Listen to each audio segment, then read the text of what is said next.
Hello everyone, this is Professor He. Nice to see you again. The topic of this task is about the cogeneration power cycle. In all the cycles discussed so far, the sole purpose was to convert a portion of the heat transferred to the working fluid to work, which is the most valuable form of energy.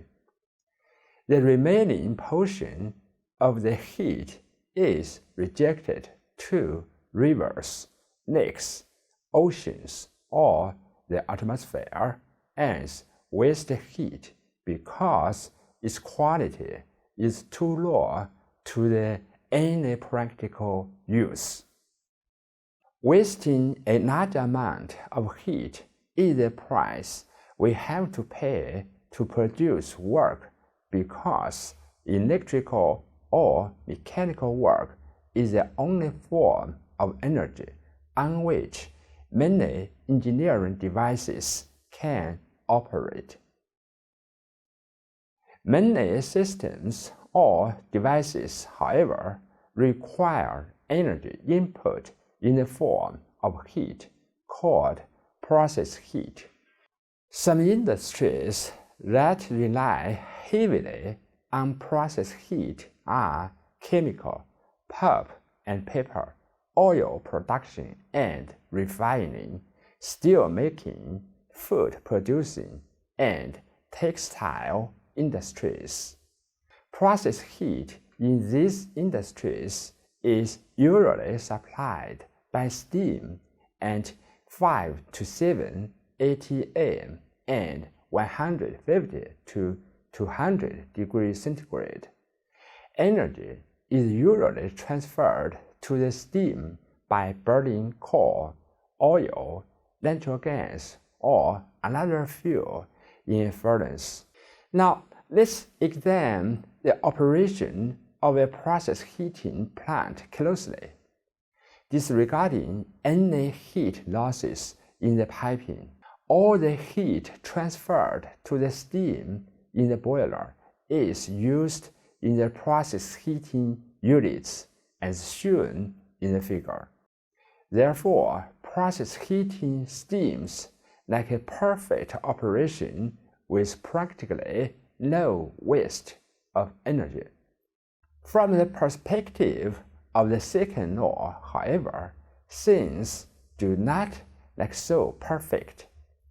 The temperature in the furnaces is typically very high, and thus the energy in the furnace is of very high quality.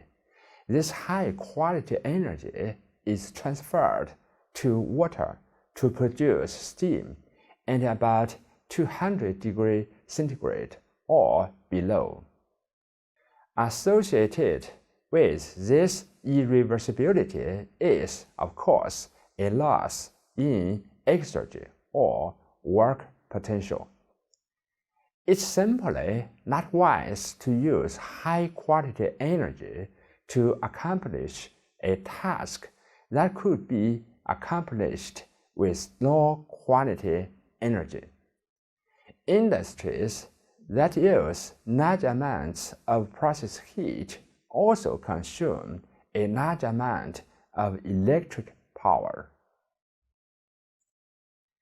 Therefore, it makes economical as well as engineering sense to use the already existing work potential to produce power instead of letting it go to waste. The result is a plant that produces electricity while meeting the process heat requirements of certain industrial process. Such a plant is called a cogeneration plant. In general, cogeneration is the production of more than one useful form of energy from the same energy source. Either a steam turbine cycle or a gas turbine cycle, or even a combined cycle can be used as a power cycle in a cogeneration plant. The schematic of an ideal steam turbine cogeneration plant is shown in Figure 11.15. Let's say this plant is to supply process heat and 500 kilopascal at a rate of 100 kilowatts.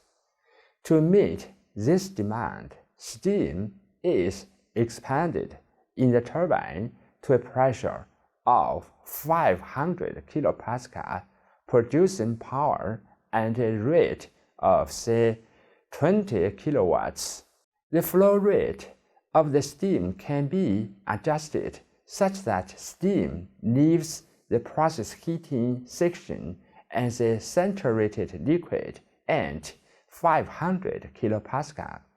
Steam is then pumped to the boiler pressure and is heated in the boiler to state 1. The pump work is usually very small and can be neglected. Disregarding any heat losses, the rate of heat input in the boiler is determined from an energy balance to be 120 kilowatts. Probably the most striking feature of the ideal steam turbine cogeneration plant shown in Figure 11.15 is the absence of a condenser. Thus, no heat is rejected from this plant as waste heat. In other words, all the energy transferred to the steam in the boiler is utilized as either process heat or electric power. Thus, it's appropriate to define a utilization factor for a cogeneration plant as, where Q out represents the heat rejected in the condenser. Strictly speaking, Q out also includes all the undesirable heat losses from the piping and other components, but they are usually small and thus neglected. It also includes combustion inefficiencies, such as incomplete combustion and stank losses, when the utilization factor is defined on the basis of the heating value of the fuel. The utilization factor of the ideal steam turbine cogeneration plant is obviously 100%. Actual cogeneration plants have utilization factors as high as 80%. Some recent cogeneration plants have even higher utilization factors. Notice that without the turbine, we would need to supply heat to the steam in the boiler at a rate of only 100 kilowatts instead of 120 kilowatts. The additional 20 kilowatts of heat supplied is converted to work. Therefore, a cogeneration power plant is equivalent to a process heating plant combined with a power plant that has a thermal efficiency of 100%. The ideal steam turbine cogeneration plant just described is not practical because it cannot adjust to the variations in power and process heat loads. The schematic of a more practical cogeneration plant is shown in Figure 11.17. Under normal operation, some steam is extracted from the turbine and some predetermined intermediate pressure, PA. The rest of the steam expands to the condenser pressure, P2, and is then cooled at constant pressure. The heat rejected from the condenser represents the waste heat for the cycle. The rates of heat input, heat rejected, and process heat supply, as well as the power produced for this cogeneration plant, can be expressed as follows. At times of high demand for process heat, all the steam is routed to the process heating units and none to the condenser. The waste heat is zero in this mode. If this is not sufficient, some steam leaving the boiler is throttled by an expansion or pressure-reducing valve to the extraction pressure, PA, and is directed to the process heating unit. Maximum process heating is realized when all the steam leaving the boiler passes through the expansion valve. No power is produced in this mode.